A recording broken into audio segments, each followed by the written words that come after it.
Muitas pessoas têm tido seus sonhos destruídos pela falta de confiança absoluta em Deus.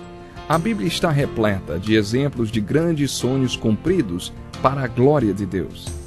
Encontro com a Palavra é um programa escrito pelo Dr. Dick Woodward e narrado por Pastor Edson Bruno. Ouça e descubra verdades que lhe ajudarão no seu dia a dia. Com você, Pastor Edson Bruno. Olá, seja muito bem-vindo ao Encontro com a Palavra de hoje. Você sabe, mas deixa eu lembrar, o Encontro com a Palavra é um programa exclusivamente para estudarmos a Bíblia, a Palavra de Deus. Temos estudado já a Bíblia toda. Estamos fazendo alguns estudos versículo por versículo e, nesse caso agora, estamos estudando o Sermão do Monte. Estamos aprendendo coisas tremendas com esse ensino de Jesus. Acompanhe comigo essa leitura. Bem-aventurados os pobres de espírito. Bem-aventurados os que choram. Bem-aventurados os humildes. Bem-aventurados os que têm fome e sede de justiça. Bem-aventurados os misericordiosos. Bem-aventurados os puros de coração. Bem-aventurados os pacificadores. Bem-aventurados os perseguidos. Estas são as 8 bem-aventuranças que Jesus ensinou no alto da montanha, iniciando o ensino de Mateus, capítulos 5, 6 e 7, conhecido como o Sermão do Monte. Como comentamos, na verdade, este não é um sermão, mas um ensino, conforme lemos no primeiro versículo do capítulo 5, diz assim: e ele começou a ensiná-los. No final do capítulo 7, as pessoas estavam espantadas, pois Jesus ensinava com autoridade. O ensino de Jesus tinha um propósito: recrutar aqueles que seriam a solução e a resposta para os problemas do mundo. As multidões que se juntaram junto ao mar da Galileia tinham todo tipo de problema inimaginável, e Jesus se retirou dali e convidou alguns da multidão que talvez estivessem ministrando para as pessoas ali, para irem com ele ao topo da montanha. Este foi o contexto no qual este ensino foi dado.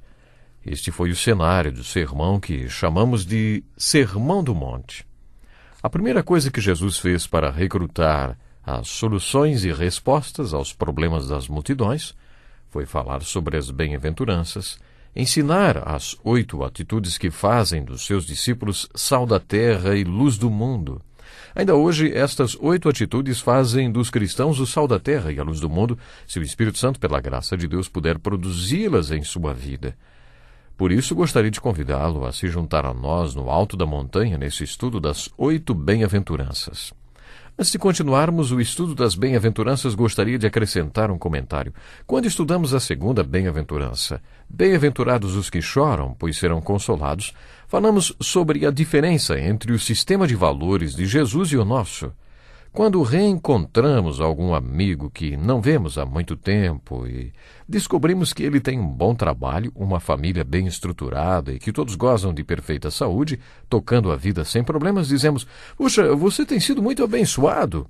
Agora, imagine outra situação. Você reencontra um amigo que não vê há uns 10 anos e descobre que um dos seus filhos morreu, que a saúde do casal não vai bem, que está enfrentando crises no emprego e, além disso, está passando por uma reviravolta financeira.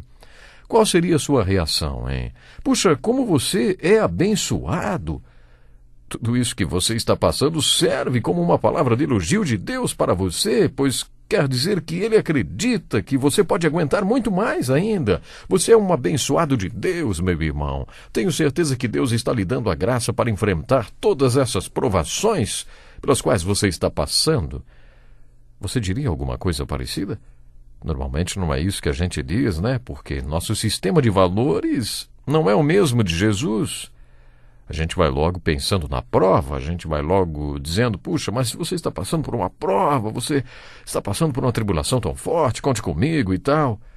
De acordo com o ensino de Jesus, somos espiritualmente prósperos quando estamos chorando.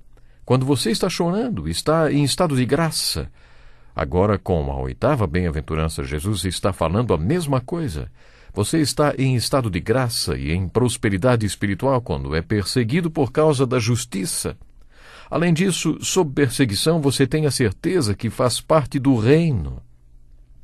Podemos identificar os valores de Cristo em todo o Novo Testamento.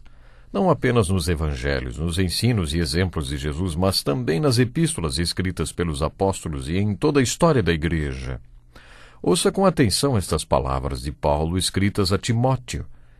Paulo escreveu suas últimas palavras para este jovem, que era seu filho na fé e também filho no ministério. Mas você tem seguido de perto o meu ensino, a minha conduta, o meu propósito, a minha fé, a minha paciência, o meu amor, a minha perseverança, as perseguições e os sofrimentos que enfrentei, coisas que me aconteceram em Antioquia, Icônio e Listra. Quanta perseguição suportei, mas de todas essas coisas o Senhor me livrou. De fato, todos os que desejam viver piedosamente em Cristo Jesus serão perseguidos. Isso não foi ensinado apenas por Jesus, mas também vivido e ensinado pelos apóstolos. Aqueles que escolhem agradar a Jesus Cristo, servi-lo e pregar o seu evangelho, devem estar prontos a sofrerem por isso. Jesus disse: bem-aventurados serão vocês quando por minha causa os insultarem, os perseguirem e levantarem todo tipo de calúnia contra vocês. Alegrem-se e regozijem-se, porque grande é a sua recompensa nos céus, pois da mesma forma perseguiram os profetas que viveram antes de vocês. Em suas epístolas, no final do Novo Testamento, Pedro faz 14 referências ao sofrimento. Pedro estava escrevendo para os crentes que viviam nas províncias. A perseguição em Roma tinha se intensificado e Pedro sabia que se espalharia para as províncias também.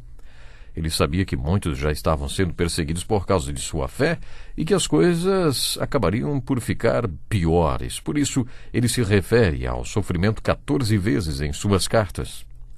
Preste atenção nesta passagem de 1 Pedro, capítulo 4, versículos 12 a 16. Diz assim: amados, não se surpreendam com o fogo que surge entre vocês para os provar, como se algo estranho lhes estivesse acontecendo. Mas alegrem-se à medida que participam dos sofrimentos de Cristo, para que também, quando a sua glória for revelada, vocês exultem com grande alegria. Se vocês são insultados por causa do nome de Cristo, felizes são vocês, pois o Espírito da glória, o Espírito de Deus, repousa sobre vocês. Se algum de vocês sofre, que não seja como assassino, ladrão, criminoso ou como quem se intromete em negócios alheios. Contudo, se sofre como cristão, não se envergonhe, mas glorifique a Deus por meio desse nome. Pedro conclui no versículo 19 dizendo: por isso mesmo, aqueles que sofrem de acordo com a vontade de Deus devem confiar sua vida ao seu fiel Criador e praticar o bem. Deu para você perceber como era forte a exortação no Novo Testamento a respeito do sofrimento? Na igreja do Novo Testamento, o sofrimento era quase que certo. Pedro mostrou uma das razões por que o povo de Deus sofre perseguição. E esta é apenas uma das várias razões mencionadas na Bíblia. Portanto, uma vez que Cristo sofreu corporalmente, armem-se também do mesmo pensamento, pois aquele que sofreu em seu corpo rompeu com o pecado, para que no tempo que lhe resta, não viva mais para satisfazer os maus desejos humanos, mas sim para fazer a vontade de Deus. Nós acabamos de ler 1 Pedro, capítulo 4, versículos 1 e 2. Às vezes, quando passamos por perseguição ou sofrimento, sentimos-nos como se um trator estivesse passando sobre nós e parece que aquilo nunca vai acabar. Ficamos aterrorizados, horrorizados. Pedro explica que às vezes Deus usa o sofrimento em nossas vidas, quer seja perseguição, doença ou algum outro tipo de dificuldade, para produzir um efeito em nossas vidas. Foi isso que Pedro quis dizer e o que Jesus também quis dizer quando ensinou sobre o estado de graça que vivemos quando somos perseguidos por causa da justiça. Eu gosto muito da expressão que Pedro usa em sua primeira carta, capítulo 4, versículo 14. Se vocês são insultados por causa do nome de Cristo, felizes são vocês, pois o Espírito da glória, o Espírito de Deus, repousa sobre vocês. Quando sofremos perseguição, às vezes Deus nos livra, quer seja tribulação ou sofrimento da perseguição, mas às vezes Ele nos dá graça para passarmos por aquela experiência. Quando estamos sofrendo e sendo perseguidos, Deus nos dá graça para lidarmos com a situação. De acordo com Pedro, naquele momento, o Espírito da glória, o Espírito de Deus, é visto em nós, como ele afirma no capítulo 4, versículo 14. Pois o Espírito da glória, o Espírito de Deus, repousa sobre vocês. Baseados nas Escrituras, há muito o que falar sobre perseguição, principalmente lendo as epístolas de Pedro.